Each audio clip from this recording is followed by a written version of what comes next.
Jaya Radha Madhava Kunja Bihari.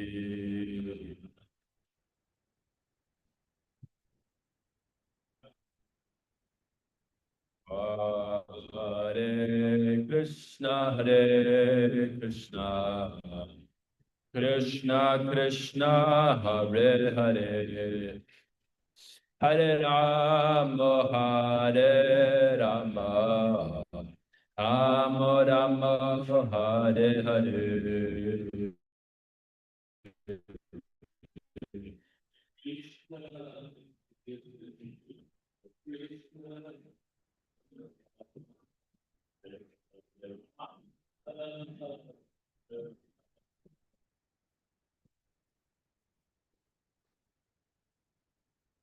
Hare Krishna, Hare Krishna, Krishna Krishna, Hare Hare, Hare Rama, Hare Rama, Rama Rama, Hare Hare.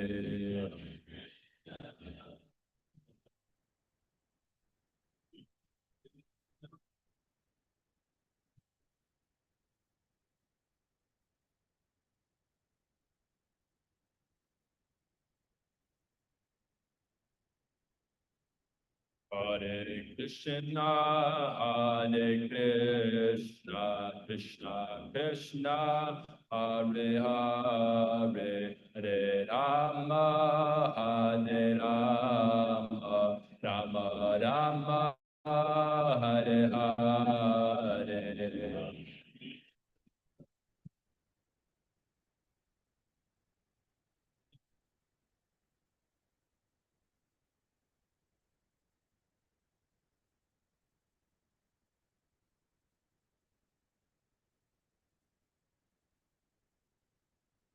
Gaura Premanande, Haribo.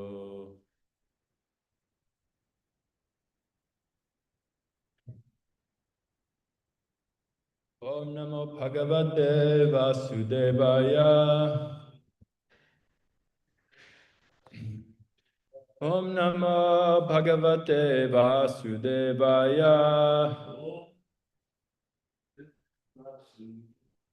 Om Namo Bhagavate Vasudevaya. Om Namo Bhagavate Vasudevaya.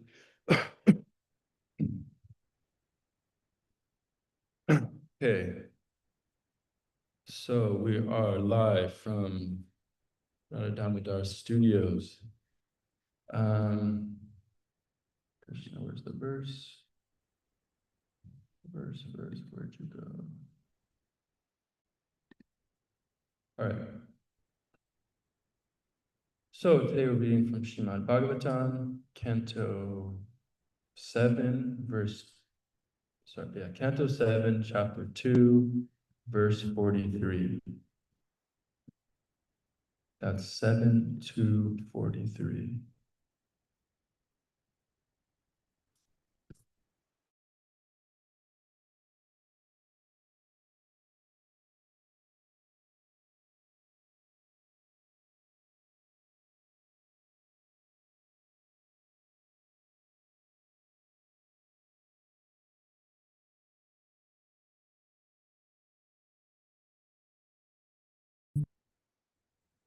Yeah.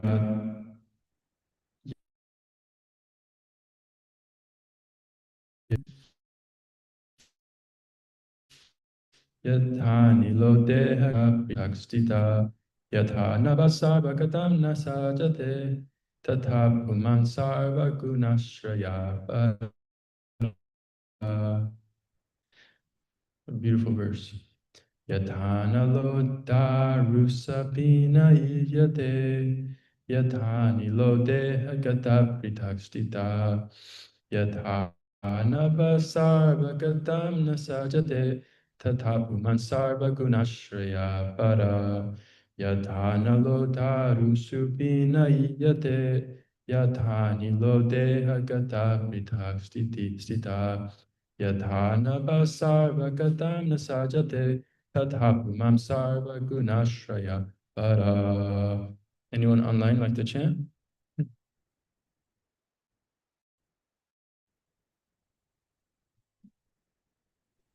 Yatani lo darusha bina iyate. Yatani lo deha kita pratakshitaha. Yata nababa sarva kitam nasajate. Yata puman sarva gunashraya paraha. Thank you, Tarika Brew. Anybody else? Yatana lo darushu bina yate. Yatani lo deha gataha pritakshitaha. Yatana va sarvagatam nasajite. Tata punam sarva gunashraya paraha. Thank you, Kishori. Anyone else? Going once, going twice. Sold to the word for word. Okay. Yata, you can repeat it if you like. Just as. Anala, the fire. Dharushu, in wood. Bina, separate. Iyate, is perceived. Yatha, just as. Anila, the air. Deha gata, within the body. Pritak, separate. Stita, situated. Yatha, just as. Naba, the sky.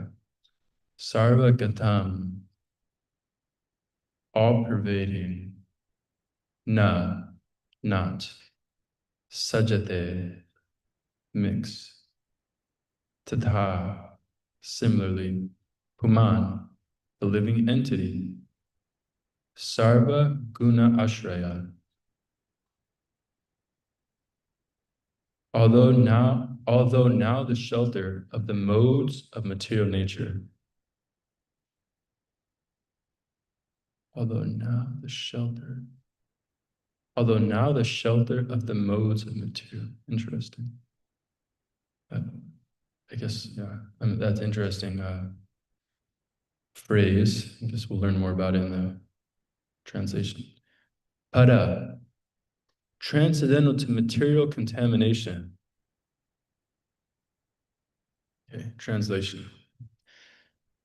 As fire, although situated in wood, is perceived to be different from the wood, as air, although situated within the mouth and nostrils, is perceived to be separate, and as the sky, although all-pervading, never mixes with anything, so the living entity, although now encaged within the material body, of which it is the source, is separate from it.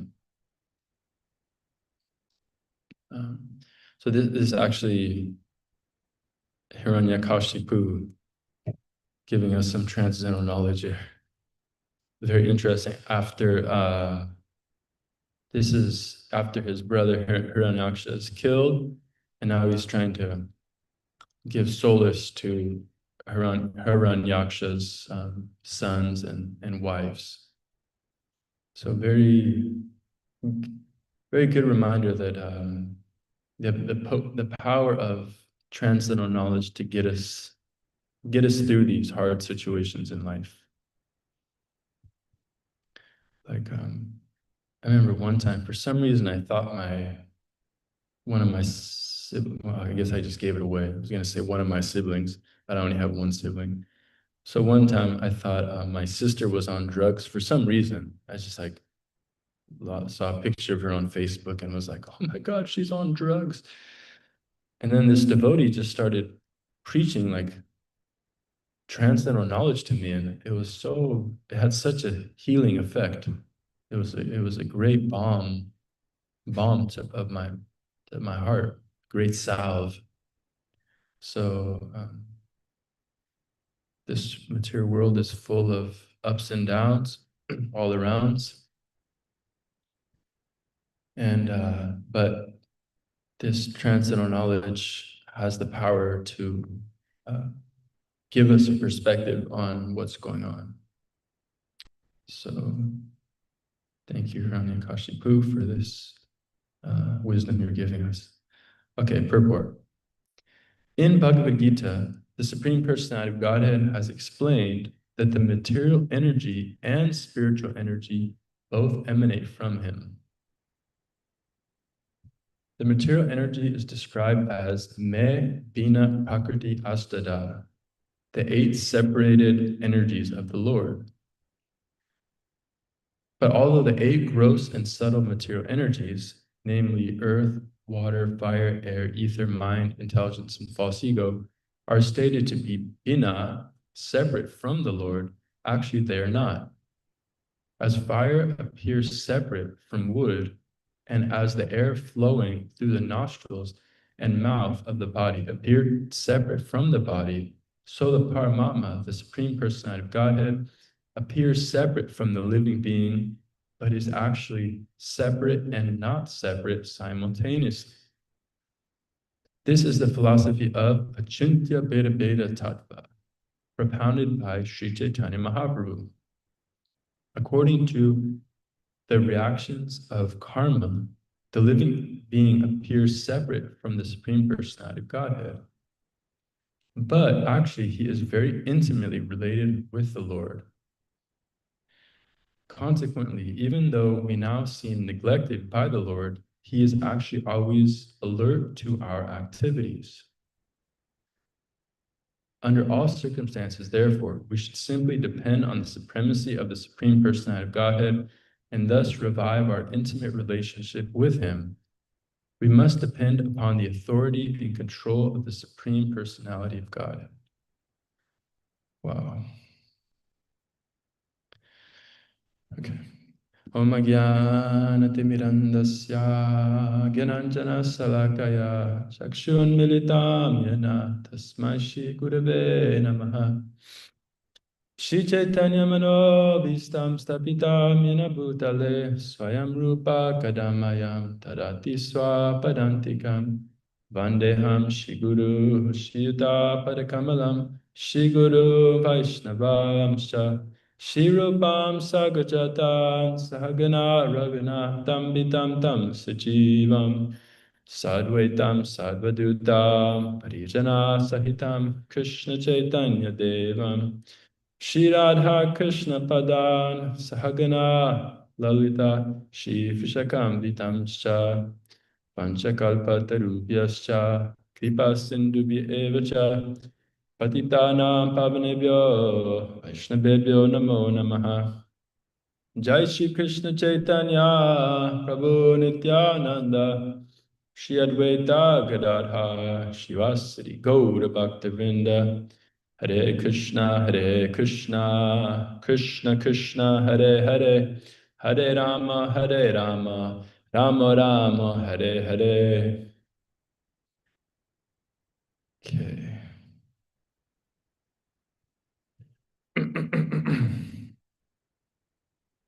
So,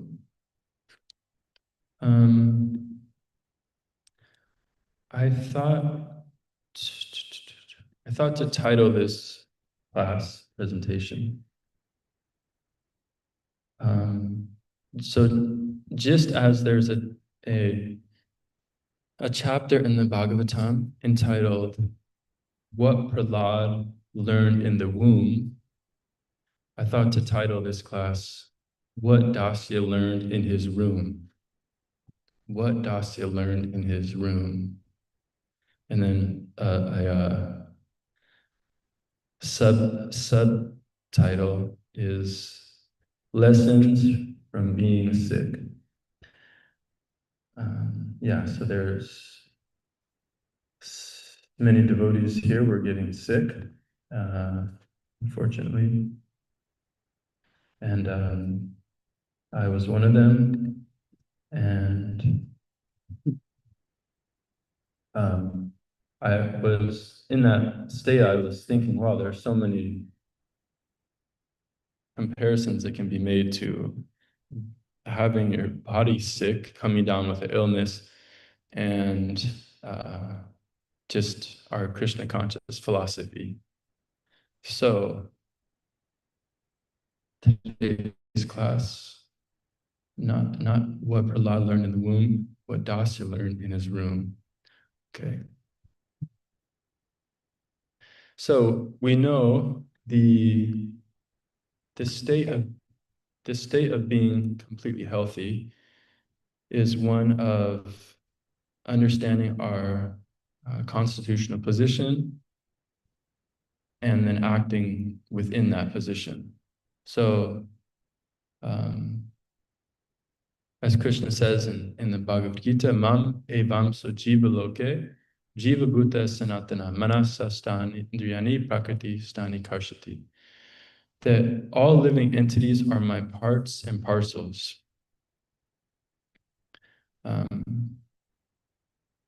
Elsewhere, there's the famous verse saying, Jivara Sarupa Hoy, Nityara Krishna Das. That all living entities are eternally servants of the Lord. So, and this is our healthy state is understanding this and acting according to this. That, that Krishna is, that we are servants of Krishna. So there's also a verse that says that the learned devotees, they can see the Supreme Personality of Godhead everywhere, just as one sees the sunlight. So that's we can ask ourselves, how healthy are we? Are we seeing the Supreme Personality of Godhead everywhere? So also we see some symptoms of this healthy state of mind, healthy state of being, are in the Bhagavad Gita 5th chapter. We have some verses. So texts 8 and 9, a person in the divine consciousness, although engaged in seeing, hearing, touching, smelling, eating, moving about, sleeping, and breathing, always knows within himself that he actually does nothing at all. Because while speaking, evacuating, receiving, or opening or closing his eyes, he always knows that only the material senses are engaged with their objects and that he is aloof from them.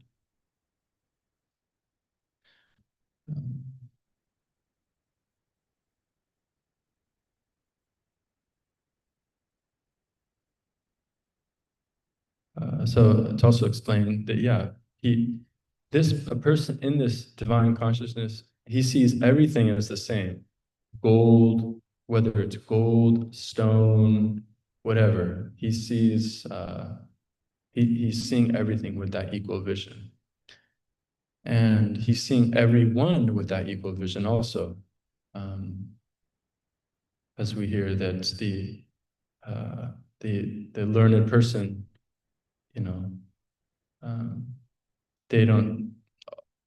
they see that everyone's equal, the bird, the cow eater, the humble, here's the verse.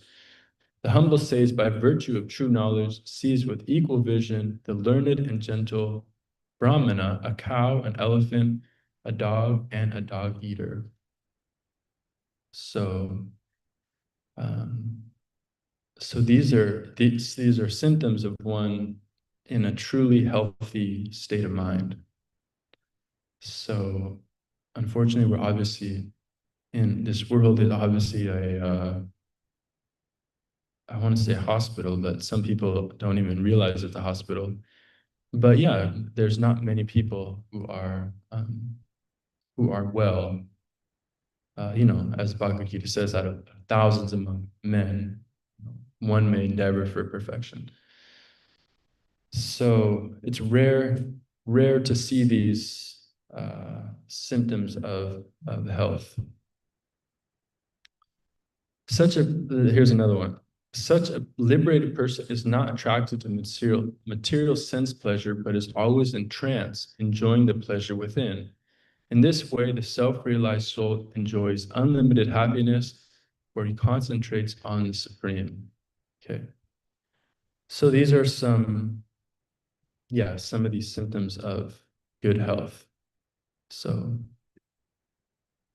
we can ask ourselves, how good of health are we in? Are we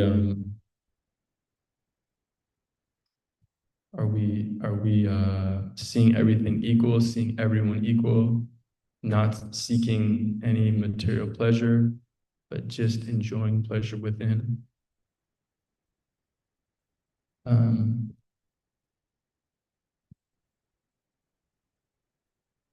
So these are, these are like a lot of the descriptions I just was giving.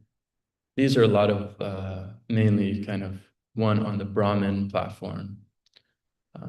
Another one is nasojati, nakanchati. They don't, this person doesn't hanker or lament for anything. Like whatever happens, okay, jaya. That's a good way to sum it up. Person in a healthy state, their outlook on life is jai. This happened, jai. That happened, jai. Krishna took away my everything, jai.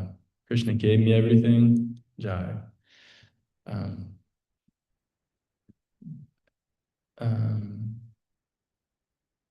But the devotional service, it even exceeds these feelings of that one has on the Brahman platform. So these are some qualities, characteristics of one who is healthy. Okay, so now we'll go to what are some characteristics of one who is sick, materially sick.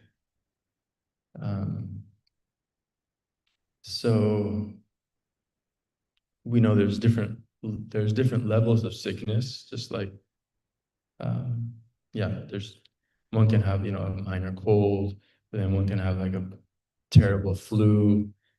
One can be terminally ill. So there's different grades of sickness, and also there's also different. We as jivas have different levels of forgetfulness of Krishna. So as humans, the shade covering our, like a lampshade, the example has been given, that some animals, they're really covered over. Like you got like like somebody, since we have these street lights now, somebody got covers on their windows so no light would get in. So some living entities are like that, really covered.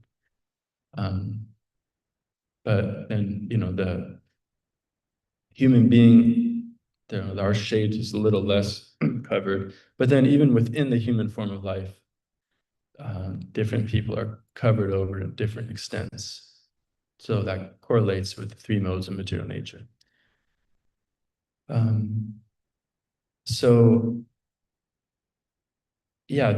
The sickness, the main characteristics of being sick are these 6 anarthas, 6 unwanted things in the heart: lust, anger, greed, illusion, pride, and envy. So these things are,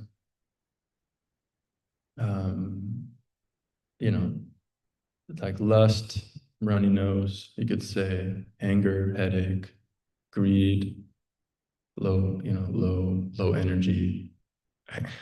So so we can take stock also, how much are we feeling these different anarthas. Though they're signs, and these are all signs that we have to get better.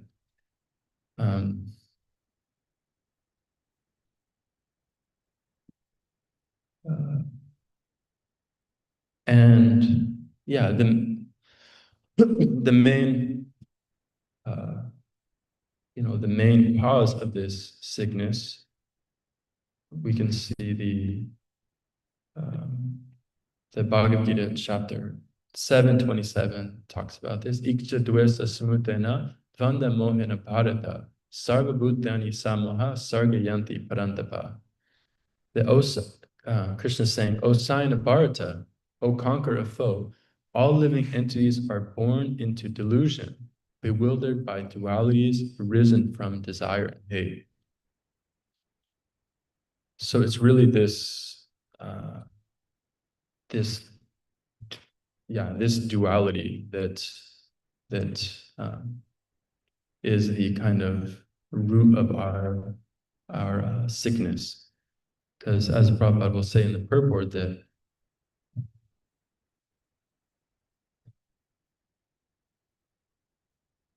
when one is deluded into separation from this pure knowledge, he becomes controlled by the illusory energy and cannot understand the Supreme Personality of Godhead. Illusory energy is manifested in the duality of desire and hate. Due to desire and hate, the ignorant person wants to become one with the Supreme Lord and envies Krishna as the Supreme Personality of Godhead. Wow, that's powerful. Okay, let me read that again. At least one more time. Due to desire and hate, the ignorant person wants to become one with the Supreme Lord and envies Krishna as the Supreme Personality of Godhead.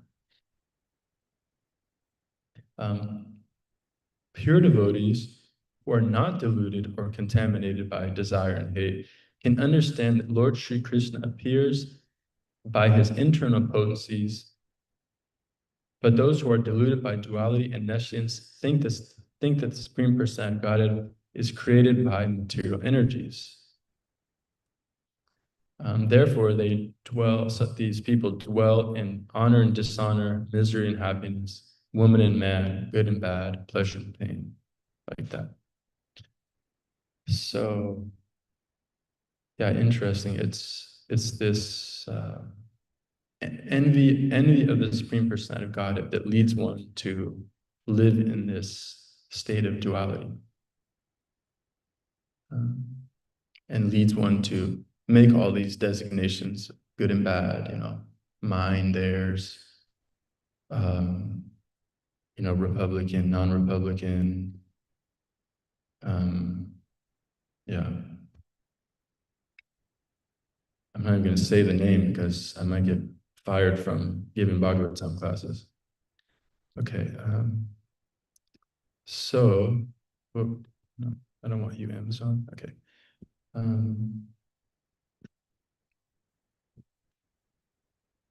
So we all as devotees, we realized like, I don't want to be sick anymore. We came to the point that we were in this world and we were thinking, something is wrong here. And we all, in one way or other, started seeking out a way to get better. And so that's very, very intelligent and very, as Krishna says, sukritina, chaturvida bhajante ma, jana sukritinoja. So the four types of people come to Krishna consciousness. And so many of us, came realizing that, wow, this, I don't like being sick anymore. Let me get better.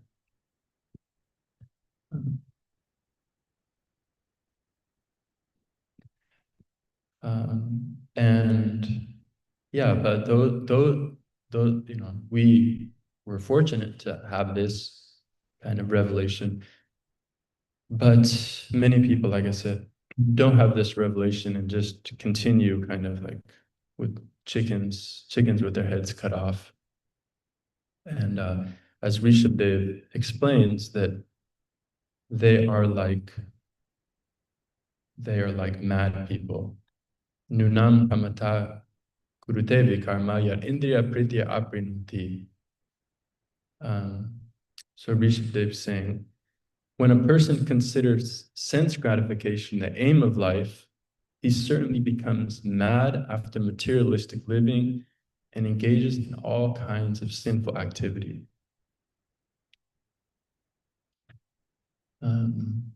So he becomes mad after materialistic living and engages in all kinds of sinful activity. So I remember when I was learning this verse, it's funny because wherever you learn a verse, you kind of just remember that place. Like I'll be reading the Bhagavad Gita and I'm like, oh yeah, I remember I was like walking around, University of Washington while I learned this verse. So yeah, one day when I learned this verse, I was at a Bonnaroo music festival. This was like this is like the biggest festival, music festival that we used to go to. All the book distributors would get together for this. And so many people would come there. And it was always funny because on their way in, everyone would just be yelling like, woo, like it was like this thing, like as soon as you arrived, because also probably you're happy you finally arrived because you've just been waiting in a line of cars for like 6 hours. So you finally get on site and everyone would just yell like as soon as they got there, just like a war cry, like, whoa, we made it, we made it. They'd be hanging out of their cars or standing up in their convertibles. So very happy to be there. And then as they left, they weren't yelling. They were yelling, but probably from different, like from agony, like, oh my God, I just like completely ruined my mind with drugs and spent all my money and I'm sick and I got to go back to work. I just spent all this money, wasn't even that fun. So like that. It was always funny seeing the contrast of when they come in and when they leave. So I remember, so I was learning this verse and, it was the end of the day and I was, brushing my teeth and it was cold, I remember. And I remember just seeing all these people coming from this festival, like, like whatever, they were going to their campsites to get ready for the rest of the night. And I remember thinking, well, these people are just mad, like it's freezing cold out here. They barely have any clothes on. They're living in these tents, not able to take any showers. They're just getting completely dirty. And it's just like very dark and tamasic. And this is who Rishabh was talking about. These people are literally mad. So yeah. So when one considers material life the goal, then they become mad after sense gratification and materialistic pursuits. So yeah, in that same way, when our body is sick, we it's like we're deluded, we're not able to think properly. We can't see things in their proper perspective.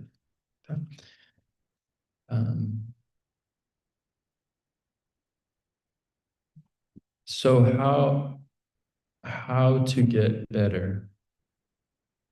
Okay, how do we get better? So just like so when one is sick, then okay, there's certain do's and don'ts, right? Certain things you have to do, and there's certain things you have to not do.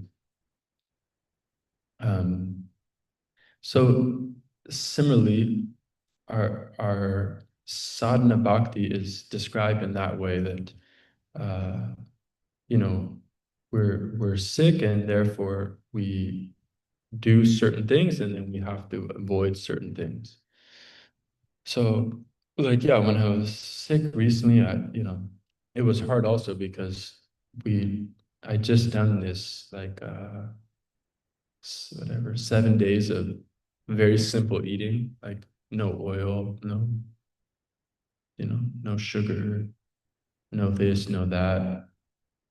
And so so I'd been like struggling like that. And then I got sick, and then I still couldn't take these things. But I knew, okay, God, I just got to tolerate, because I know that by abstaining from these things, I'll get better. So I had to pass on the pakoras, passing on Ken's muffins. Okay, might have had a little bit of Ken's muffin, but yeah, generally knowing that you want to get better, okay, then you avoid certain things. So, so in Bhakti Yoga, yeah, we're also advised to avoid certain things. And Rupa Goswami especially gives 6 things which spoil one's devotional service.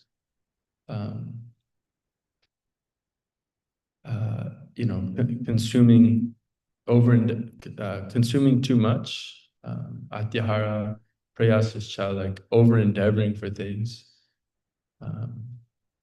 Atyahara prayasascha, atyahara prayasascha, ajaponya megraha. Is that how it goes? No, okay. So, not speaking about worldly things, right? Gotta avoid that. Jana Sangha Chaloliamscha. So avoiding Jana Sangha, like worldly minded people, that one has to avoid if one wants to get better. Just like, if you're sick, you're not just going to go out and do anything and everything. So that's a big one, is avoiding the intimate association of worldly minded people. And I heard an interesting quote, my guru quoting Srila Bhakti Siddhanta Saraswati Thakur said that by associating with non-devotees, you lose the ability to discern material activities from spiritual activities.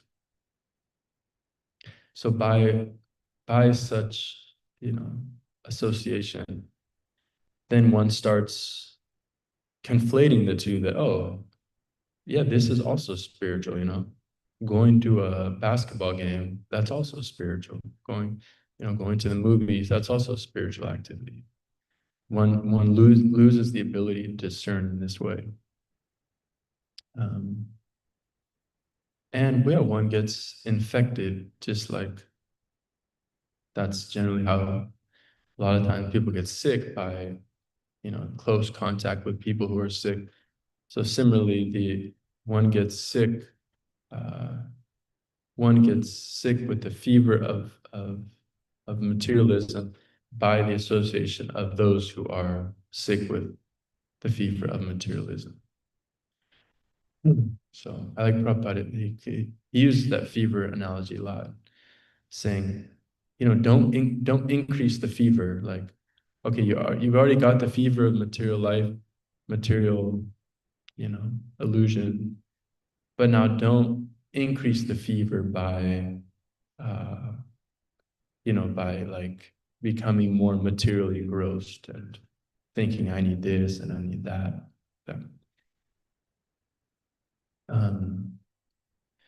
So yeah, so this is getting better. And Rupa Goswami has a very nice verse on how to get better, because no one likes taking medicine. Of course, medicine tastes pretty good nowadays. Like Madhupan Leela, when she was giving me some medicine recently, she said, don't drink it all. It's really good, but try to avoid it. Try to avoid like chugging it, because it tastes so good. So similarly, or I guess not similarly, like usually medicine, traditionally didn't taste that good. And yeah, similarly, our methods for getting better are, don't always taste good necessarily. Like I remember even hearing one Swami, he said in a class early, and I heard this early on, and it was very helpful. He said, don't be surprised if you become like, even like a little sad in devotional, if you become sad or depressed in devotional service, uh, as we're getting better, we're gonna suffer. We're gonna still suffer. The fan of karma is still going. So there's still gonna be vestiges of suffering. So, don't think, oh, something must be wrong with this path and just jump off the boat. It's like, no, just stick it out. Stick it out. So yeah, we have to stick it out and stick to the medicine, which at first may not taste so good.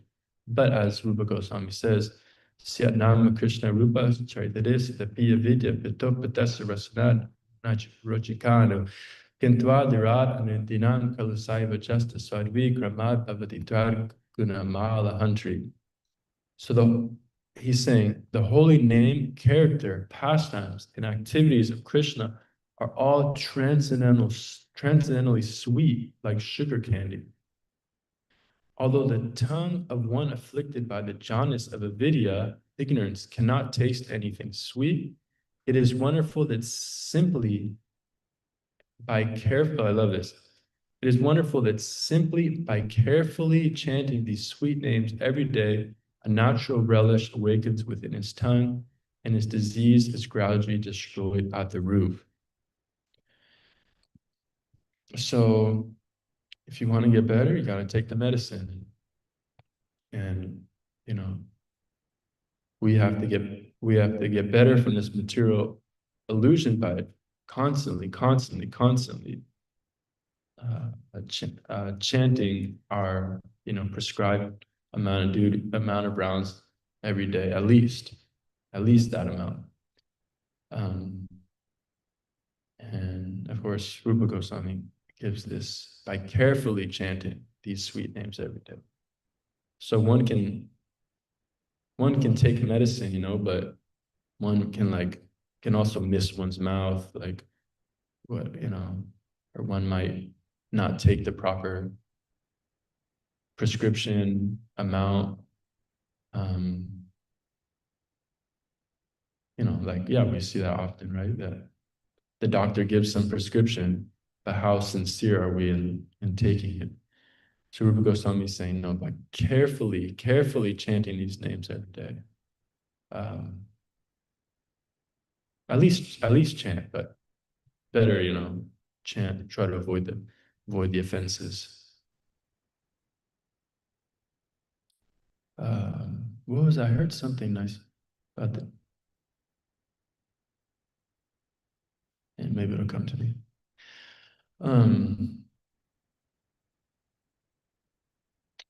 Yeah, so then, then this way one will get better. And also we hear, Bhagavatam tells us, Nasta Prashu Bhadresu Nityam Bhagavati Sevaya Bhagavati Uttamasoke Bhakti Bhavati Naistaki, that by hearing this Bhagavatam every day, then, gradually one gets better. Gradually all these unwanted things from the heart are taken away, and one develops love of God. So, yeah, it's a daily practice to become immunized. Actually, we used to have this joke in the ashram when around COVID time, that you got to get your vaccination. Like the first part of the morning program was the first vaccination, and then the second part of the program was like because of COVID they were requiring two vaccinations, right? So yeah, we got to take our vaccine every for this we have to take it every day. Vaccine of this sadhana or morning program, like that. And then gradually, natural, our natural self will emerge. And as we heard before, that the characteristics of that natural self are so wonderful.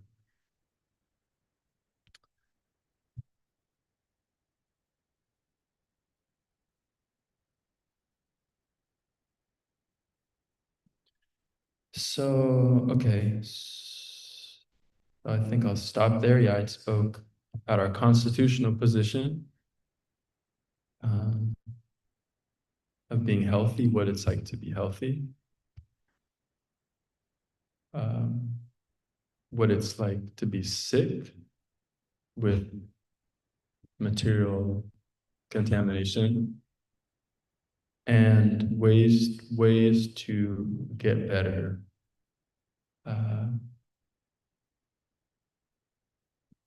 Ways to get, so much can be said about that. Ways to get better.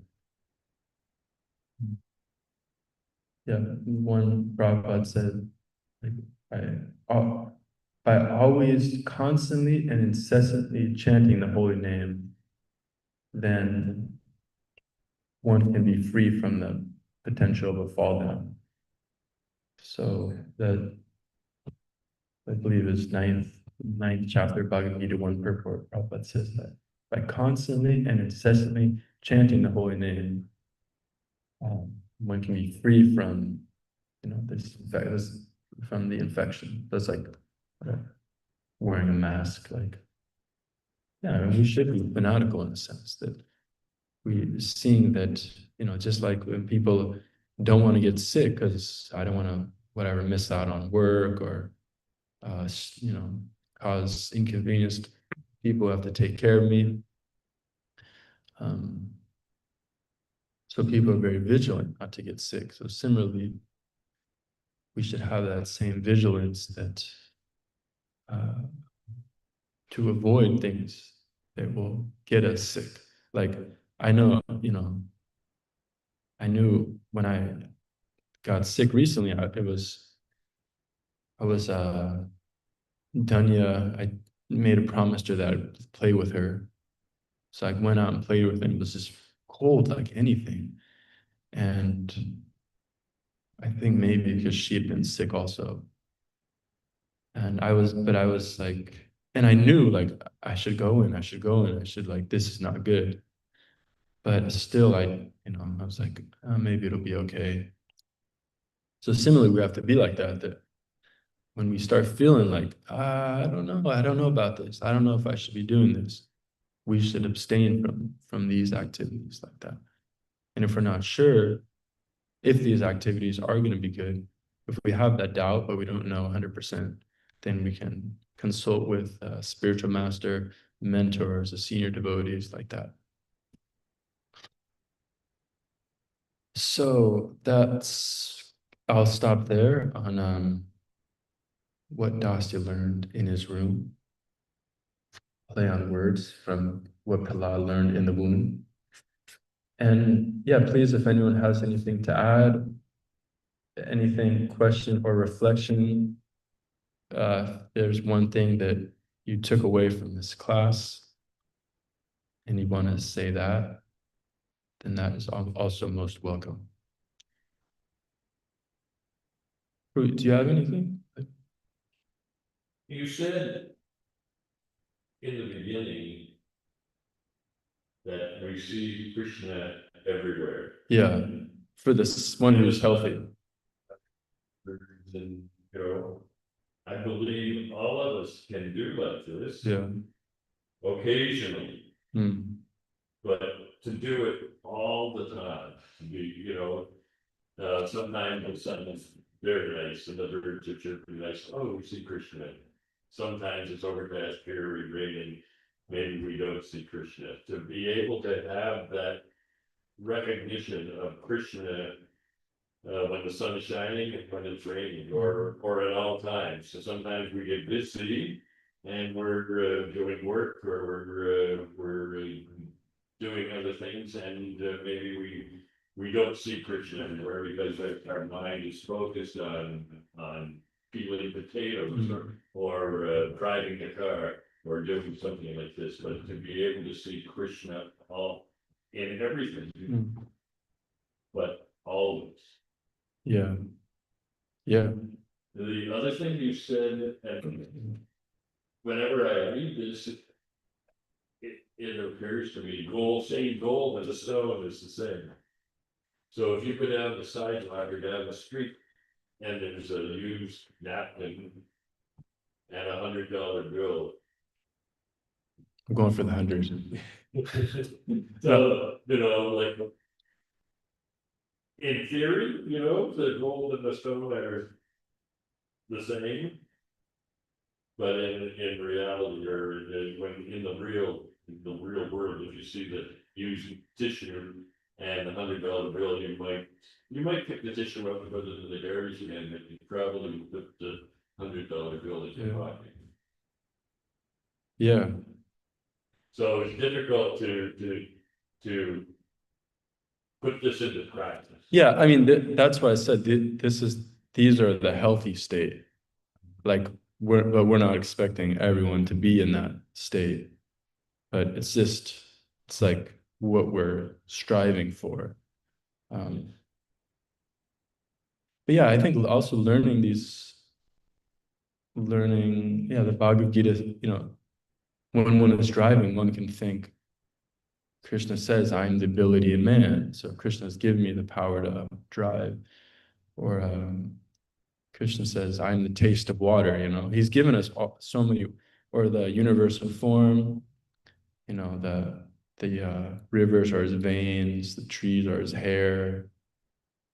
So like that, he's given us the sun and the moon are his eyes. So like he's given us all these different ways to think about him.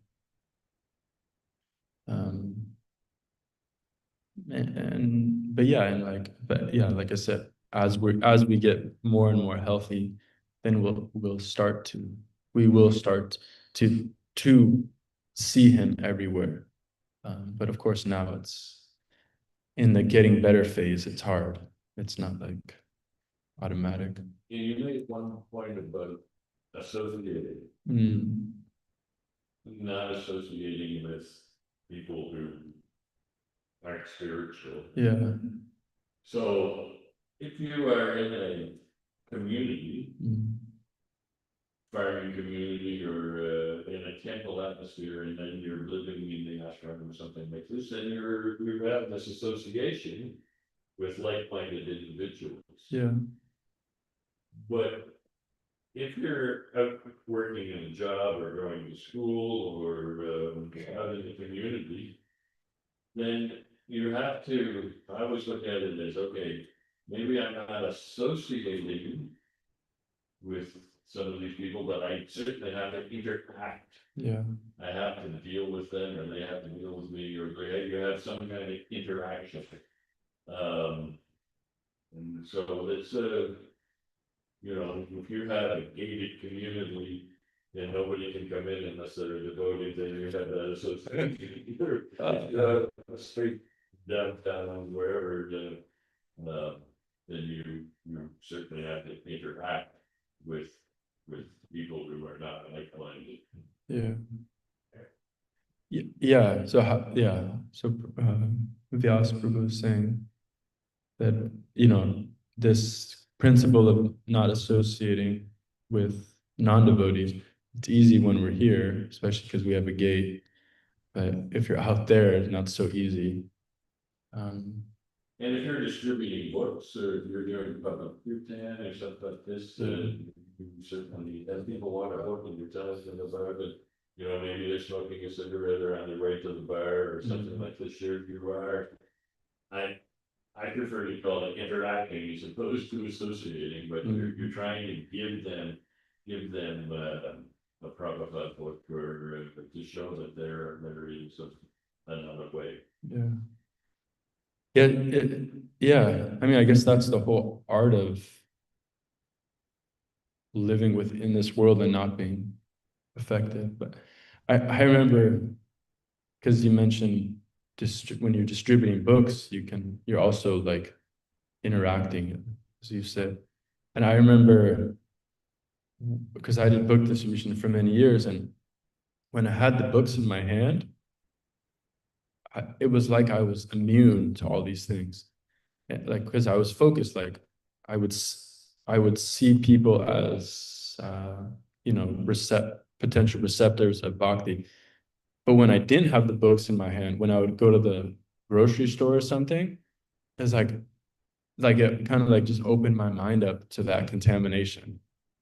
So I think it's nice that, and that's why some devotees, they'll just carry books with them wherever they go.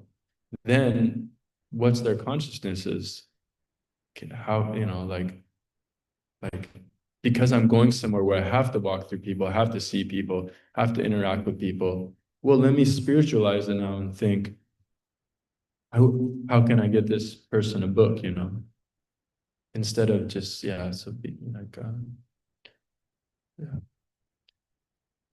Thank you. Yeah, but yeah, that's the whole art, and I've had the pleasure of living within at least the gated community for many years now. But it is art. But one thing my guru says is that when you associate like at work and stuff, you're very limited with that association, and especially how much you reveal your heart. And he gives the example how one person he knows, he was feeling awkward, like I have to interact with these people, like I'm like the project manager. I can't just be like this aloof person, like not talking to them. And so my guru said, okay, well, what's one thing that you're expert at that you can talk to them about without getting contaminated? Like, what's a subject matter you can speak about with them that's not going to disturb your mind? And then that devotee said, well, I used to play cricket, so I can talk about cricket with them. And so he was able, yeah, so then he was able to interact with them, and they just knew that, okay, yeah, this manager, like he's a little different, but cricket, like he knows his cricket. Like we can talk to him about cricket instead of yeah, so there was still that connection of uh how to connect with people and like be friendly and not seem weird, and still able to do your service of making Lakshmi, but at the same time doing it in an expert way so one doesn't get contaminated, like one doesn't start hearing about how they would go out and to the bars and stuff. It's like, no, okay, this is the cricket guy. We can ask him all our cricket questions, and he wouldn't get disturbed by talking about cricket.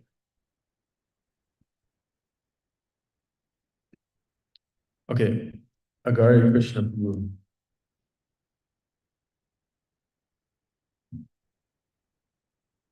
Hare Krishna Prabhu, thank you so much for, as Yakshadev Prabhu said, a very class filled with quite a bit of flavor. So my question relates to cultivating the vision of spiritual economics. So one definition of economics is that it's the allocation of scarce resources that have alternative uses. So for example, time and money, you can always use them for different things. So in your application, as we know, you will be getting married in a couple of weeks. So obviously the build up to such a big yagya is these resources become scarce, time and money. Everything is just tight. So how do you see Krishna in scarcity? That's really my question. So one could either, you and your fiance, you're about to perform this yagya, or you're a householder, there's just scarcity of time and money, or you're just in another occupation, you're a student, etc. So how do you see Krishna in scarcity? think that should be the title of your next class, How to See Krishna in Scarcity. Yeah, I mean, I'm thinking, yeah, as these resources, like, yeah, the leisure of having more time is being sucked away. You know, trying to navigate that in a Krishna conscious way. It's, you know, one realization I've had recently is that, you know, your energy, you do only have a certain amount of energy, and you know, how are you going to spend that energy? So you want to, yeah, like trying to maximize, like, okay, if time is scarce, then okay, when you do have that time you do have set where you're doing your bhakti process, like that's where you should put, you know, put a lot of energy to make it most effective.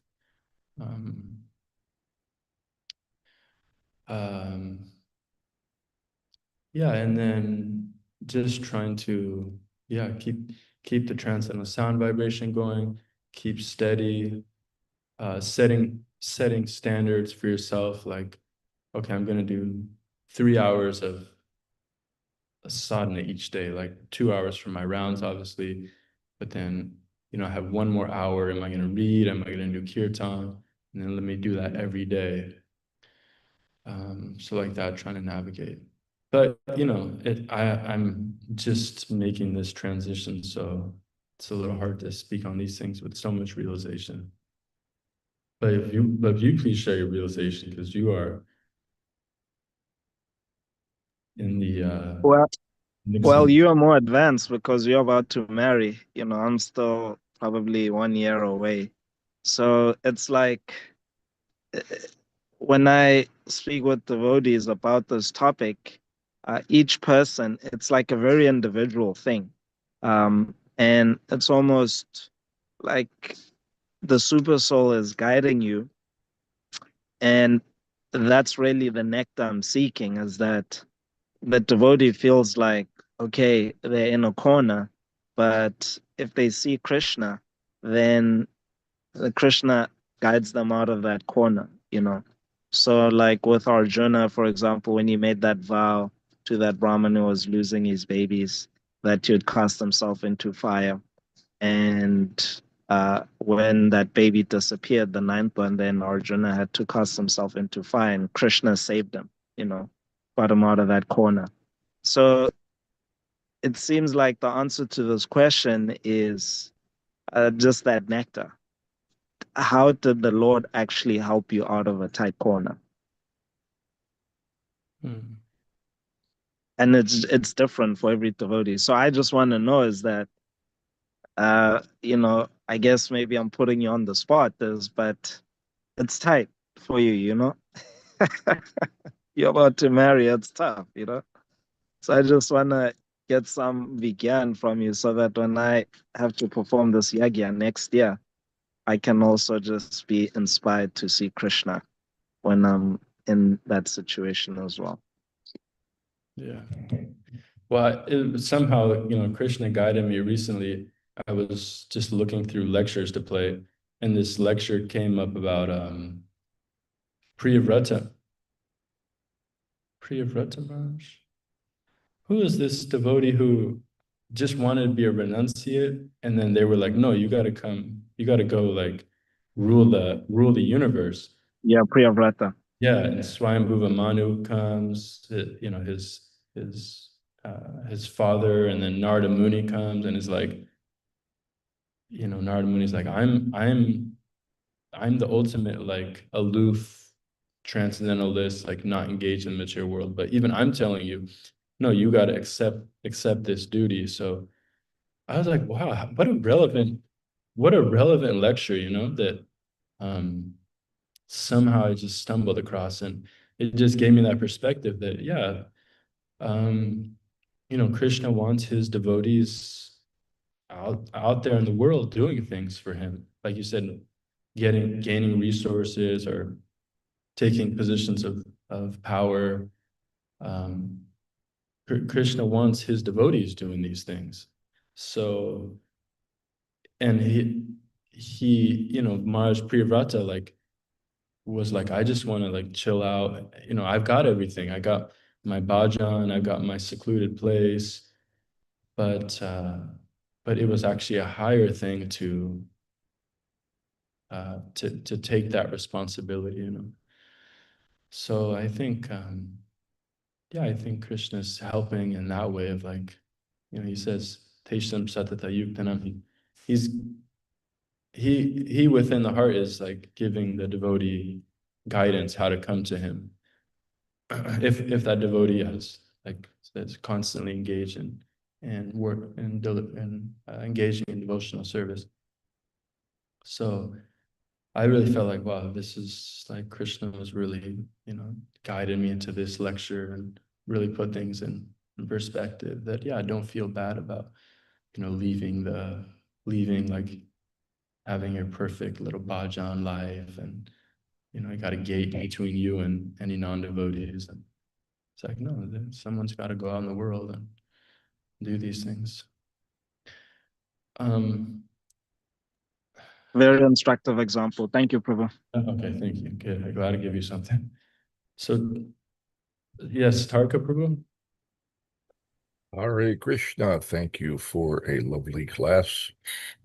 With regards to the issue of seeing Krishna in times of scarcity or when things are tight, there are first there are two ways by which one gets into that condition of having limited resources. The first is simply karma.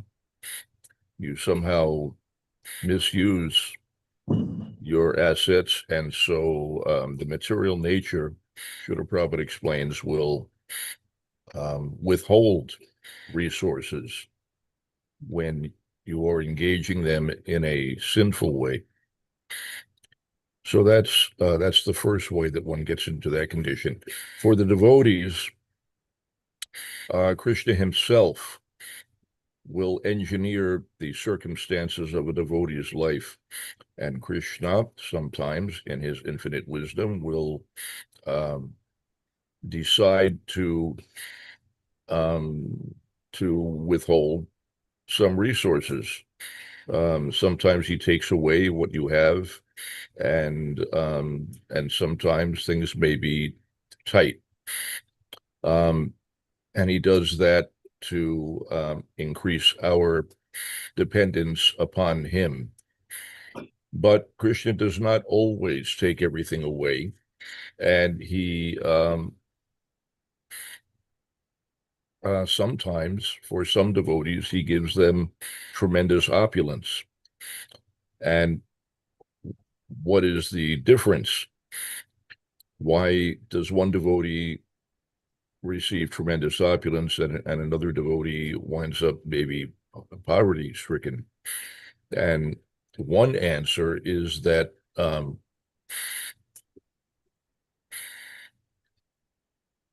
the possession of various opulences is not necessarily an impediment to devotional service for everyone. Some will be distracted by it, and some will not. For those who are able to engage everything in Krishna's service unrestrictedly, Krishna has no reason to withhold those assets. Srila Prabhupada explains in this way that a father who has two sons, one is intelligent and one is not so intelligent, so he gives them each an allowance. And the intelligent son takes the allowance and invests it in some responsible way so that it increases, or at least he utilizes it in a way that is responsible and productive. And the less intelligent son takes those resources and squanders them in an irresponsible manner, in a way that perhaps does harm to him or to others. So the result then is that the father is disinclined to give more money to the less intelligent son who utilized the money poorly, but he is encouraged to give more to the more intelligent son who used it wisely. So the takeaway here is that if we utilize everything nicely, intelligently, wisely, productively in Krishna's service, Krishna will have no reason to create for us a tight situation or a situation in which we are in want. He has the capacity to supply any amount of anything required, and he's happy to do that for his devotees. But when our assets become a distraction, when it causes us to forget Krishna, Krishna may he may withhold, he may take away. But when we utilize everything nicely in Krishna's service, then Krishna is encouraged to give more and more. So when we find ourselves in a situation of relative what am I trying to say? If we're in want for something, if resources are in short supply, we should ask ourselves why. Why is that? Why has Krishna himself chosen to do this, or his agency, the material nature? Why is the material nature clamping down on me? What have I done? Have I somehow misutilized those resources? Am I using them to the best advantage in devotional service? Am I engaging everything in Krishna's service, or am I squandering those resources in sense gratification, so that Krishna feels obliged to withhold? In that way, we can remember Krishna in those tough circumstances when sometimes maybe we don't have what we think we need. Things appear to be in short supply. It should remind us of Krishna and the fact that Krishna is in control of all of these resources, that he could supply limitlessly any resource, and that if he's not doing that, it must surely be that we are somehow not properly engaging what we have. Anyway, that's some of my thoughts.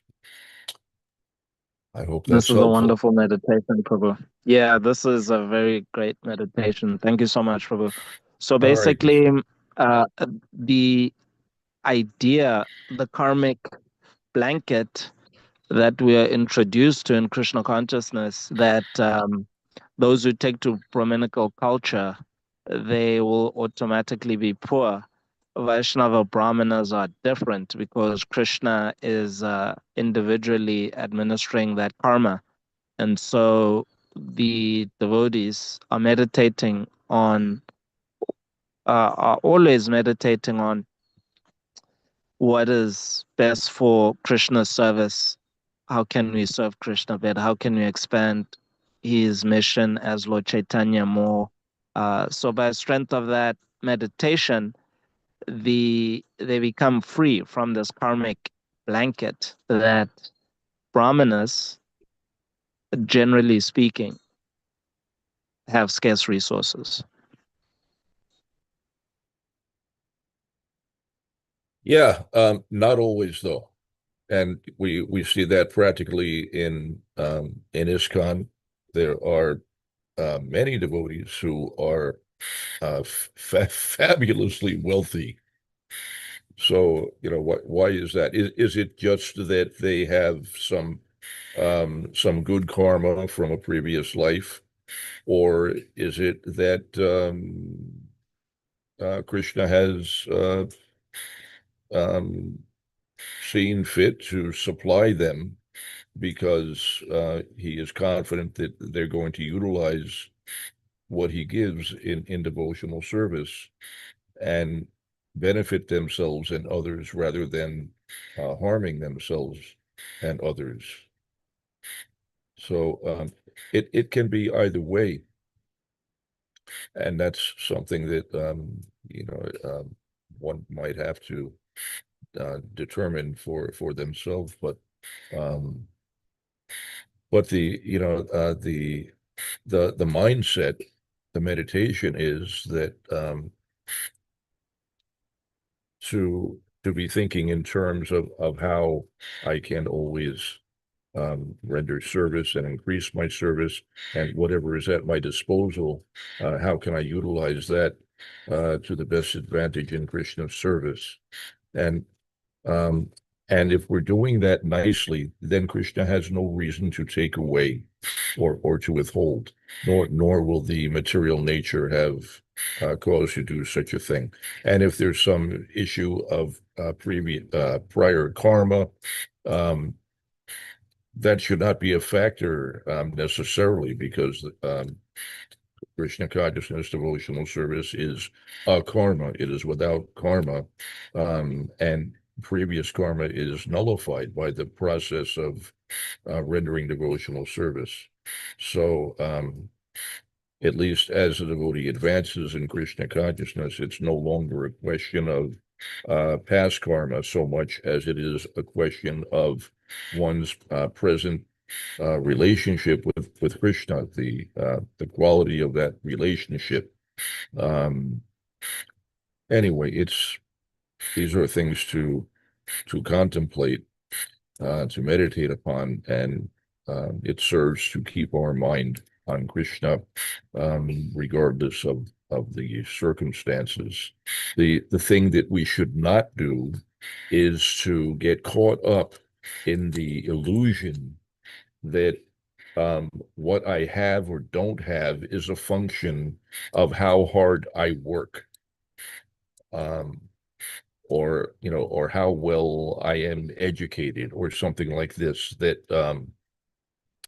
if I get the right degrees, um, and if I get the right job, and if I work hard, I'll have a lot of money. But that's not actually the way the material nature works. That's the propaganda that we hear from those who are materially covered, but that's not the way the material nature really works. It's not like that. Um, from the material perspective, there is karma, and from the spiritual perspective, there is devotional service, our relationship with Krishna, the extent to which we are surrendering everything to Krishna in devotional service. Somebody has more, somebody has less. It's not a function of education necessarily, or how hard I'm working. Those may be, the quality of one's education may be a function of prior karma, but that doesn't guarantee that one is necessarily going to be what may be regarded as materially successful. You may have the best education and not be able to find employment, or you may have a very good job, but circumstances may somehow still result in a condition of want, and it happens in extraordinary ways that may come as a surprise sometimes. There were times in my life, for example, when I was earning fabulous sums of money, and times when not so much, and I was struggling. But what I also experienced was that, regardless of how much or how little I earned, the net result, what I actually had to work with tended to remain more or less steady, more or less the same. Even though sometimes I was making huge sums of money, somehow or other it would be lost. In despite working really, really hard, working double shifts at one job and working many hours on a few other separate businesses, making a lot of money, but then things happen. Unexpected expenses come up, things happen, some expense required for your family, perhaps health issues, car is totaled, or something happens somehow or other, and you wind up not being able to enjoy the fruits of all your hard labor. So the point is that there are no guarantees that having the benefit of some prior karma, a good education, you get a good job and so on, then maybe something happens, you lose the job. There's some dispute at work between workers, and you get caught up somehow or other, you wind up getting fired. There's no end to the variety of ways that the material nature can trip you up. And anyway, the point is that we are always dependent upon Krishna, ultimately and finally, and so for a devotee who is aware of the actual science of Krishna consciousness and material life as well, when you understand how things really work, it serves to always remind you of Krishna. And that's what we want to do. We want to always remember Krishna and never forget Krishna. That's the real success. And so material assets may come and go, but if we utilize everything nicely in Krishna's service, Krishna may be pleased to supply us limitlessly with whatever is required. Hare Krishna. Thank you so much, Prabhu, for constructing a very, just a very insightful meditation and contemplation on this relationship between, or seeing Krishna in scarcity and even in abundance as well, how to maintain that focus on Krishna.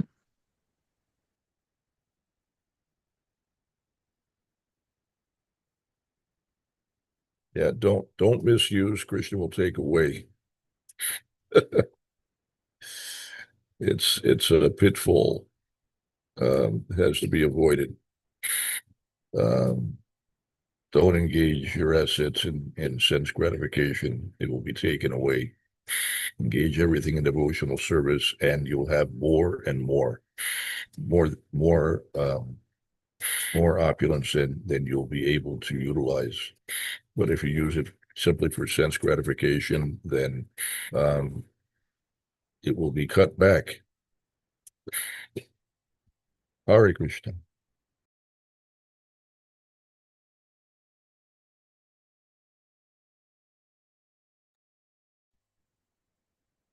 Hare Krishna. Thank you, devotees. Granta Srimad Bhagavatam ki jai, Shri Prabhupada ki. Jai. Oh, Premanande.